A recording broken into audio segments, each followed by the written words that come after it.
tenemos de NOx una importante salida de gases de NOx del motor y de CO2 también. Pero cuando pasamos por el catalizador, si seguimos en lambda 1, como hemos dicho antes, vemos que el CO está abajo, vemos que los HC están abajo, ¿vale? Vemos que los NOx siguen abajo hasta cierto punto que si empobrecemos más aún la mezcla, los NOx suben, ¿vale? Pero si nos mantenemos en 1, en lambda 1, los NOx están ahí, ¿de acuerdo? O sea, el catalizador es un elemento indispensable en todos los motores modernos, ¿vale? Aquí tenemos un catalizador y ahora aquí vamos a ver para qué sirven las dos sondas lambda. Bueno, la primera sonda lambda 1, la sonda lambda 1 que está antes del catalizador, es la que va a informar a la centralita del estado de la mezcla y le va a ayudar a la centralita a regular la mezcla para que esté siempre en torno a lambda 1. Y la segunda sonda lambda, lo que hemos dicho antes, es que va a monitorizar el funcionamiento del catalizador. Si el catalizador funciona, lo que entra por aquí no se parecerá, o mejor dicho, lo que sale por aquí no se parecerá a lo que entra. Aquí vemos la sonda lambda 1 lo que hace, como hemos dicho antes, rico, pobre, rico, pobre, rico, pobre, en torno a lambda 1, ¿vale? Mezcla un poquito rica, un poquito más pobre, una variación muy pequeña, ¿vale? Y esto es la señal que da la sonda lambda que está detrás, continua, ¿vale? Quiere decir que el catalizador ha hecho algo. Si la señal que tenemos aquí fuera parecida a la de aquí, querría decir que el catalizador no trabaja, prácticamente no hace nada, y indicaría que no sirve y se encendería una lucecita en el cuadro de instrumentos y tendríamos que reemplazar el catalizador, ¿vale? Aquí lo tenemos. Aquí tenemos un catalizador eficiente. ¿Cómo funciona? Tenemos aquí la señal variable de la sonda lambda de entrada y la señal más o menos continua de la sonda lambda de salida. Si el catalizador está mal, la señal de la sonda lambda de entrada será igual a la que teníamos antes, pero la de salida será también igual, con lo cual nos estaría indicando que el catalizador está agotado. Prácticamente ya no le quedarían metales preciosos en su interior, se habían desgastado y se habían agotado. Si el catalizador está bien, ¿vale? Pues la centralita no nos enciende una lucecita que tenemos en el cuadro. En el cuadro tenemos una lucecita que se llama MIL. Aquí no está, bueno, la MIL, la Malfunction Indication Lamp, que cuando el catalizador lo detecta que está mal, se nos va a encender. Si nos para el bozo de escuadra o la Guardia Civil y ve que tenemos esa lucecita encendida, teóricamente nos podrían multar, ¿vale?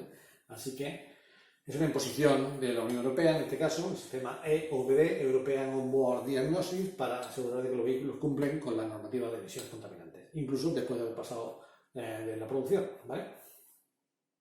Otro sistema que tenemos de antipolución es el sistema EGR. El sistema EGR se aplica tanto a motores de gasolina como a motores diésel, ¿vale? Pero siempre está más asociado, digamos, en el ámbito normal de la gente de la calle a motores diésel, pero los motores de gasolina también tienen, ¿vale? ¿En qué consiste? Consiste en hacer recircular gases de escape que irían por el tubo de escape, los desviamos hacia el sistema de admisión del motor, ¿vale? ¿Qué se consigue con esto?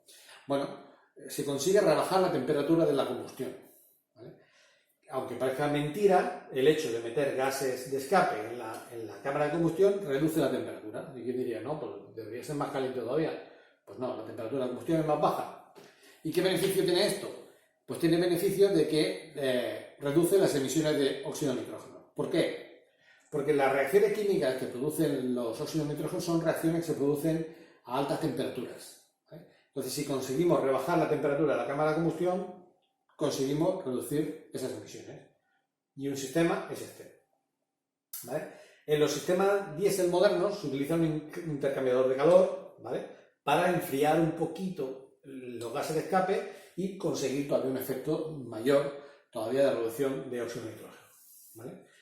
Este sistema EGR está controlado por una válvula, la válvula EGR, gobernada por la centralita. Puede ser electrónica, puede ser neumática, en fin, hay diferentes sistemas, pero como ya he dicho, la misión, el objetivo es introducir una cantidad regulada de gases de escape en el conducto de admisión del motor. Tiene el inconveniente, como ya sabéis, algunos que tenéis diésel o que os interesáis por el tema, de que todo el conducto de admisión, colector de admisión y conducto de admisión, se llenan de carbonilla, que a veces se mezcla con el aceite del turbo y forma una pasta que al final lo que hace es estrechar. todo el sistema de admisión de los motores, ¿no? Mucha gente que hace tuning y todas estas cosas lo condenan el sistema EGR, ¿vale? Muy bonito, condenado, no te llena de mierda, el motor, bueno, echa por el tubo de escape pues lo que no debería. Pero bueno, a cambio lo tenemos limpio, menos averías. Como ya he dicho, se utilizan motores tanto Otto como diésel, pero sobre todo mucho en motores diésel. Aquí tenemos el intercambiador este que he dicho antes, este de aquí, ¿veis aquí? Pues aquí tenéis una sección de cómo sería un intercambiador de calor. Por un lado circularía los gases de escape, ¿vale? Y por este lado aquí el refrigerante, en contracorriente, ¿vale? Con lo cual se refrigerarían los gases de escape y eso nos permitiría introducir más gases de escape en el tubo de escape, perdón, en la admisión para reducir los óxidos de nitrógeno. Aquí tenemos cómo influye la tasa EGR, la proporción de EGR, de gases de escape, que metemos en el motor, cómo influye sobre la emisión y el consumo, ¿vale? Entonces vemos que el hollín disminuye hasta cierto punto al meter EGR, ¿vale? Aquí es poco EGR, o sea, 0 EGR, y aquí hasta un 60% del aire que traga el motor, o de lo que traga el motor, que sea EGR, gases de escape. Vemos que tiene un óptimo en cuanto al hollín de cercano al 20-25%. A partir de ahí sube otra vez el hollín. El consumo de combustible incluso baja un poquito cuando introducimos un poquito de EGR, ¿vale? Y en cuanto a las emisiones, aquí lo vemos. A los hidrocarburos no le afecta positivamente, sí negativamente si la tasa EGR es mayor del 40%. A los óxidos de nitrógeno, fijaros, cuanta más mejor, cuanto más EGR mejor, porque reducimos los óxidos de nitrógeno. Y el CO, en cambio, pues se dispara cuando la tasa de EGR se aproxima al 40%, al 30 y pico por ciento ya el CO se dispara. Con lo cual, así a bote pronto podríamos decir que una tasa de EGR alrededor del 25% sería beneficiosa tanto desde el punto de vista de las emisiones como incluso del consumo y de la producción de hollín por el tubo de escape, ¿vale? Luego tenemos otro sistema, que es el sistema de inyección de aire secundario. Esto se utiliza en motores de gasolina, motores Otto. ¿Por qué inyectamos aire secundario? Bueno, los que sois un poquito más viejos, lo que sea, o bueno, habéis visto que cuando nosotros cogemos un cartoncito y hacemos un poquito de viento o soplamos sobre un fuego, el fuego se aviva, ¿no? Es decir, hay unas cenizas, hay un hollín que está ahí medio ardiendo, nosotros le damos aire, ese aire lleva oxígeno evidentemente, y con eso lo que hacemos es avivarlo y hacer que arda. Bueno, como hemos dicho antes, por el tubo de escape, sobre todo cuando el motor está frío, hay parte de la gasolina que no reacciona, que no se quema, y sale por el tubo de escape, medio quemada, ¿vale? Bueno, pues ¿qué podemos hacer? Pues introducir aire mediante una bomba eléctrica gobernada por la centralita, introducimos aire a través de una válvula, ¿vale? ¿Dónde lo introducimos? En el tubo de escape, cerca de la culata, cerca de donde sale del motor, que es donde están más calientes, ¿vale? Al meter ese aire en esa zona de donde sale tan caliente, esos gases, esos hidrocarburos que están aquí van a arder. Van a arder en el tramo que está entre la salida de la culata y el catalizador. Y así conseguimos dos efectos. El primer efecto que conseguimos es que al arder esos hidrocarburos, pues los eliminamos, ¿vale? Y la segunda es que al arder van a calentar el catalizador. ¿Y qué va a pasar? Va a hacer que el catalizador llegue antes a su temperatura de funcionamiento, ¿vale? Con lo cual reducimos las emisiones contaminantes cuando arrancamos el motor en frío. Así que es un sistema que vamos a encontrar bastante en motores de gasolina, motores Otto. Y no vamos a encontrar en motores diésel. Aquí tenemos la bomba de aire que nos podemos encontrar en un motor de gasolina de inyección de aire secundario, ¿vale? Controlado por la centralita. Es una bomba, un ventilador, ¿no? Que echa aire. Bueno, aquí tenemos otro sistema anticontaminación que no tiene que ver con el motor directamente. Es el canister. El canister es una especie de filtro, ¿vale? De carbón activo. Aquí dentro tenemos carbón activo. ¿Qué hace este filtro? Bueno, pues funciona, fijaros, por absorción, no que está mal escrito. Es con AB. Acordaros de los secadores de aire que se utilizaban en los sistemas de freno ferroviario. También funcionaban por absorción. En este caso, el carbón activo lo que va a hacer es absorber, adherir todas las moléculas de hidrocarburos que están presentes en el depósito de combustible. Fijaros, aquí tenemos un depósito de combustible. El depósito de combustible, como vosotros sabéis, cuando se calienta el combustible produce vapores. Y tenemos dos opciones: o liberar los vapores a la atmósfera, lo cual está prohibido, ¿vale? Porque esos vapores contienen bastante hidrocarburos, está prohibido liberarlos a la atmósfera, o bien los introducimos en el motor para quemarlos, porque tienen energía. Y eso es lo que hacemos mediante el canister. El canister está conectado mediante una válvula, que vemos aquí, una válvula de membrana antirretorno, está conectado al depósito. De manera que cuando los gases se acumulan en el depósito, intentan salir y efectivamente salen por esta válvula y van hacia el canister, ¿vale? El canister está conectado a la atmósfera, ¿vale? Intenta salir, pero cuando pasan a través del carbón activo, esas moléculas de hidrocarburos quedan adheridas en el canister, ¿vale? Quedan acumuladas aquí. La centralita, que es muy lista, sabe, por la temperatura exterior, por los ciclos que abre esta electroválvula, sabe qué cantidad o qué contenido, o tiene un modelo matemático de cuál es el contenido de hidrocarburo que hay en el canister. Y de vez en cuando activa la electroválvula que conecta el canister con el sistema de admisión del motor, ¿vale? Este es el conducto de admisión, y lo que va a hacer es que el motor va a succionar, a través de la tubería del canister, va a succionar aire del exterior, que esta vez pasa en ciclo inverso, a través del canister, arrastrando toda la molécula de hidrocarburo y las lleva hacia la admisión y las quema. Y esto lo realiza en cada X tiempo, cada vez que la centralita considera que el canister está lleno, que como he dicho, depende de diferentes condiciones, sobre todo la temperatura ambiente. No es lo mismo un depósito de combustible aquí en España en pleno verano al sol, ¿vale?, que en Suecia en invierno. Las evaporaciones no tienen nada que ver, ¿vale? Así que funcionará más un canister aquí que no en Suecia.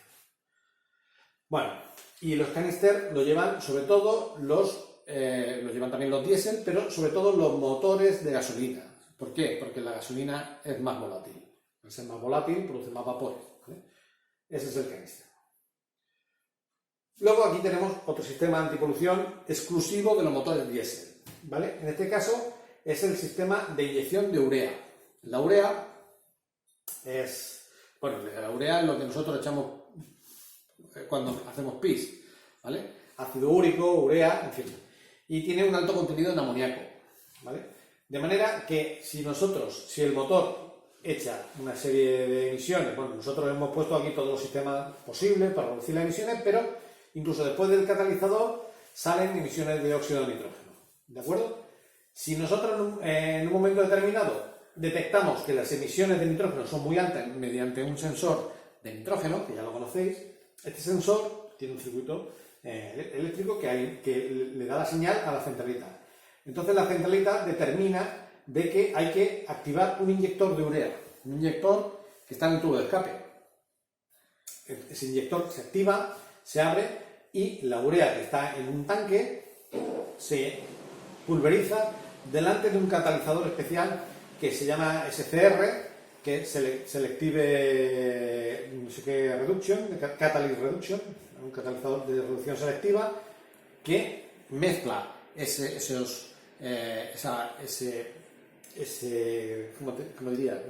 amoníaco que hay en la urea con los óxidos de nitrógeno y los transforma en gases que no son nocivos, ¿vale?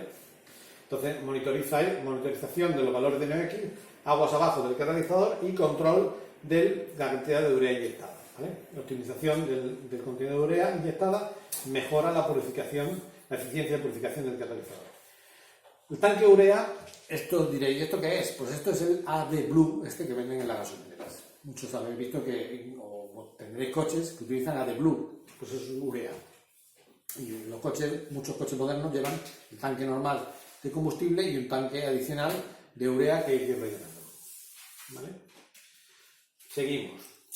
Otro sistema antipolución típico de los motores diésel, el filtro de partículas. El filtro de partículas está instalado en el tubo de escape después del catalizador. Aquí tenemos el motor diésel que tiene su catalizador y después tenemos el filtro de partículas. El filtro de partículas se parece al catalizador, pero tiene la diferencia de que el extremo final y el extremo inicial de los conductos está tapado. Es decir, hay unos conductos que están tapados por la parte de aquí y otros abiertos, y los que están abiertos aquí están tapados aquí. Y viceversa. ¿De acuerdo? De manera que se obliga a los gases de escape a pasar a través de la superficie porosa de la cerámica del filtro de partículas. ¿Qué consigue pasar? Consigue pasar los gases, pero no consigue pasar las partículas, ¿vale? Las partículas quedan retenidas. ¿Qué ocurre? Que las partículas, cuando quedan retenidas, pues van a atascar el filtro de partículas. ¿Y qué tenemos que hacer? Pues tenemos que regenerar el filtro de partículas mediante un ciclo de regeneración. ¿De acuerdo? Ahora lo vamos a ver. Bueno, fijaros que el filtro de partículas no trabaja solo, sino que trabaja con un sensor de temperatura que mide la temperatura de salida de los gases de los gases que salen del filtro, también la temperatura antes del filtro, y tiene dos tomas de presión, una presión delante del filtro y una presión que está detrás del filtro.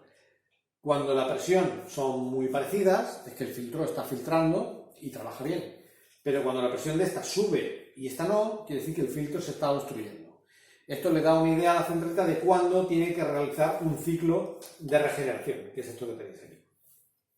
Vale. ¿En qué consiste el ciclo de regeneración del filtro de partículas? Bueno, que aproximadamente, si utilizamos el coche en carretera, pues esto ocurre cada 500 kilómetros. ¿Vale? Pero bueno, esto depende mucho de cómo utilizamos el coche. Si lo utilizamos en ciudad, evidentemente no va a ser 500 kilómetros, va a ser mucho menos, y es uno de los problemas del filtro de partículas. Pues ¿qué hacemos? Pues el motor funciona normal, pero cuando detecta que la presión diferencial en el filtro de partículas es muy alta, lo que va a hacer es retrasar la inyección, ¿vale? Va a producir una inyección retrasada. Fijaros, aquí tenemos una grafiquilla que nos muestra respecto al punto puerto superior, este sería el ángulo de giro del cigüeñal, cuando producimos la inyección. Bueno, podemos producir una preinyección normal, la inyección principal, y podemos producir una inyección retardada, que en este caso, junto con una postinyección, fijaros, muy retardada, esta postinyección prácticamente no va a contribuir al par motor, no va a dar potencia, pero sí que va a hacer que los gases de escape salgan a una temperatura muy alta, ¿vale? Aproximadamente de cercana a los 600 grados centígrados. Esos 600 grados centígrados van a quemar todas las partículas de hollín que están contenidas dentro del filtro de partículas y lo van a dejar otra vez limpio, ¿vale? Es decir, tenemos un filtro limpio, se va llenando de partículas, hacemos el ciclo de regeneración con la postinyección y vuelve a quedar limpio. Hay algunos motores, sé que algunos de Renault y Nissan, no solamente no realizan postinyección, sino que llevan su propio inyector en el tubo de escape. Es decir, el tubo de escape lleva un inyector que inyecta gasoil delante del filtro de partículas para quemar las partículas, ¿vale? Es otro sistema para llegar a esos 600 grados que se necesita como mínimo para producir la regeneración.